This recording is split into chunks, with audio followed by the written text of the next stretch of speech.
belief is that a lot of training programs or the relationship managers do happen, and which in terms which finally get translated into training at the customer level or bringing in awareness at the customer level. The missing link was that EUIN, which I think we have the industry seem to have plugged. Would you like to add? Sure. All right, on that note, thank you all for joining us. Thank you, this panel as well, for joining us on this panel discussion. Thank you so much.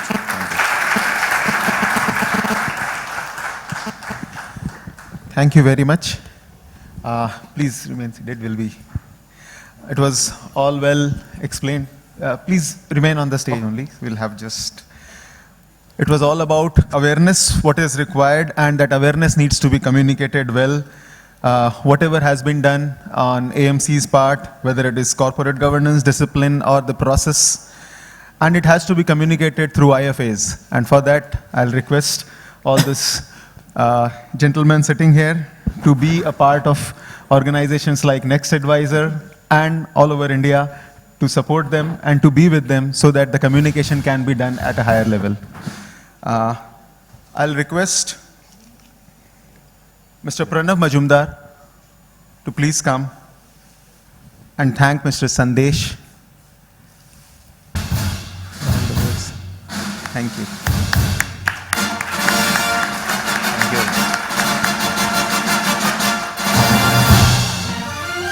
Mr. Nikhil.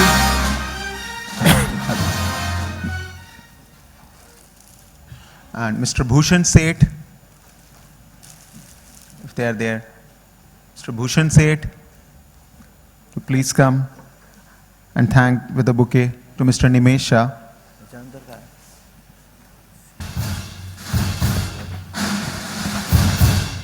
Nikhil Nayak.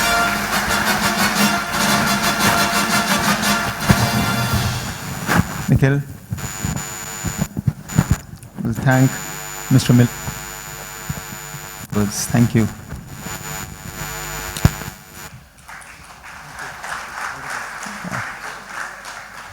I'll request Hemant to please come and give a book to Mr. Harsha Subramanian.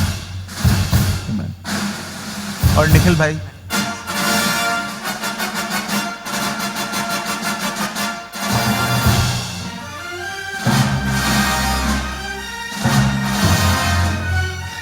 Mr. Subramanian. Thank you very much for the energetic talk. Thank you, thank you. Can we have a big applaud for all of them? Thank you, Lord. Thanks a lot. Thank you very, very much.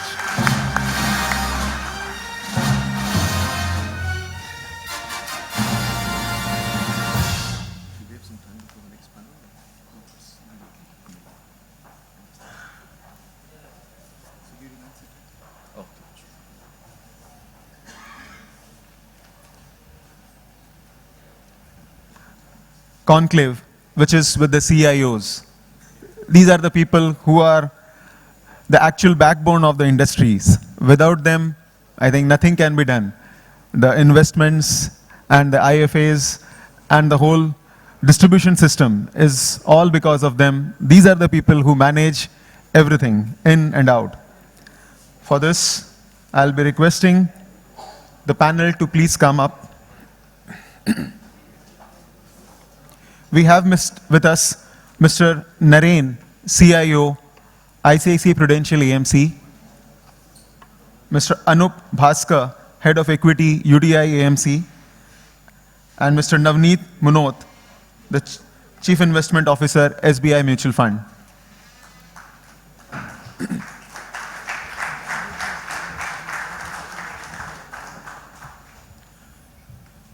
And I'll request Harsha to moderate. Mr. Navneet is delayed, so we will have Mr. Anoop and Mr. Naren there, and Mr. Navneet will join in a little time.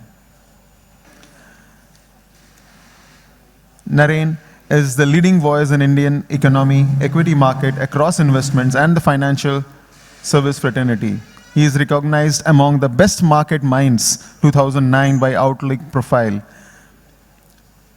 He is also one of the best fund managers and the smartest fund manager of 2010 by Business World. Let's all give him a big round of applause and thank him for being with us.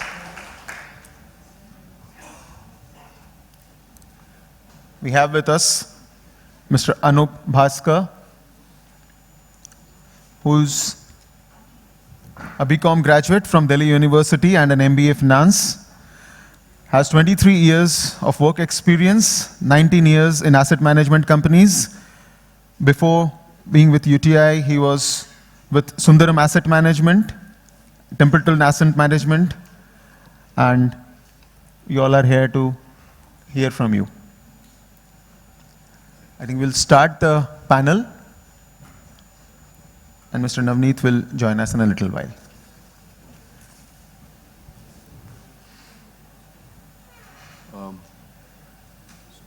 Do we wait or do we know? We can start? There's only Navneet, right? Yeah, can you hear the person in the back? Yeah. Well, that's all right. Check 1, 2, 3. Check 1, 2, 3. Anoop, can you just do a Yeah. check? Check 1, 2, 3. Check 1, 2, 3 or the market's 25,000. Okay. All right. Sure, sure.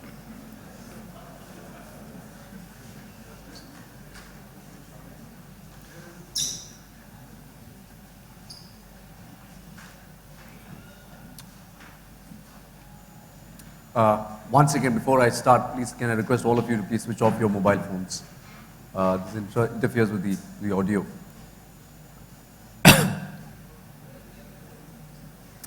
Thank you once again for joining us on this panel discussion.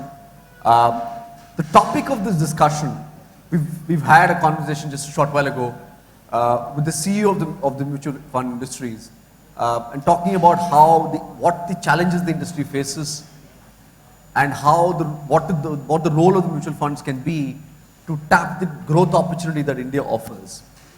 The objective of this panel discussion is to find out or at least discuss investors' gains in mutual funds in this growth opportunity. I was a little surprised at this topic because I don't know if the topic has to say investors' gain in India's growth opportunity, question mark or an exclamation mark. Because sometimes investors are gaining, sometimes they're losing. The way the markets are behaving nowadays, it's tough to gauge. Joining me today is Sankaran Naren, CIO Equity at ICICI Pru AMC. Also with us is Anoop Bhaskar, Head of Equity at UTI AMC. Gentlemen, many thanks for joining us today. It's a pleasure to have you here. Naren, I'll start with you. We're in extremely volatile times. The rupee has been making all kinds of movements. Today we've seen the announcement coming in on revision of the current account deficit. Since then, we've seen the rupee sort of retrace a wee bit. How are you feeling about the markets? Do you think this bout of volatility is likely to continue? I think, although now Kenneth Rogoff and Carmen Renard's book is now discredited after some work, what they basically said in 2009 was that you're ahead of a period of volatility which will last 5-6 years. And this follows any banking crisis. And we had one banking crisis in US, which today is about 5 years back, whereas the European banking crisis actually culminated sometime in 2011 middle. So if I take 5 years from 2011, it comes to 2016. So essentially you are ahead, you are in a phase of volatility. And that phase of volatility is something way back in 2010 we felt we are going to go through this kind of phase. The problem is that investors don't recognize that volatility did not mean market going down. Sometimes people mix volatility with market going down. It only means that markets will have phases where markets go up and markets come down. That is what I define as volatility. Otherwise, it's not volatility, it's going down. If you see, the markets are roughly where they were in 2009 second half, but the market hasn't gone down. So I think we have to live with volatility, and investors also have to recognize the volatility. I think given the topic that is there, actually what has happened in the last, let's say 5-6 years is, see, you have physical assets, you have financial assets. Leaving aside anything, I think physical assets have outperformed financial assets. Because physical assets have outperformed financial assets, we are all in trouble. And the fact is that it can't be that physical assets continuously outperform financial assets. So my reading is we are finally at the stage where actually from here on, financial assets have to do better than physical assets. I mean, and that phase is ahead of us, but because we have seen the last 5 years of physical assets outperforming financial assets, typically we look past. So if you go back even to the year 2002, if you looked at that point of time, people said 8 years there was no return in equities, 8 years there was no return in real estate at that point of time. And people were very, very depressed in 2002.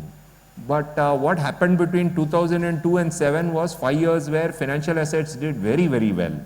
And it caused a boom and a lot of people got sucked into it, and now those people are unhappy. Right. So I think if I look at the next 5 to 10 years, I think the biggest advantage, I think, is this whole, physical assets will certainly underperform financial assets. Sure.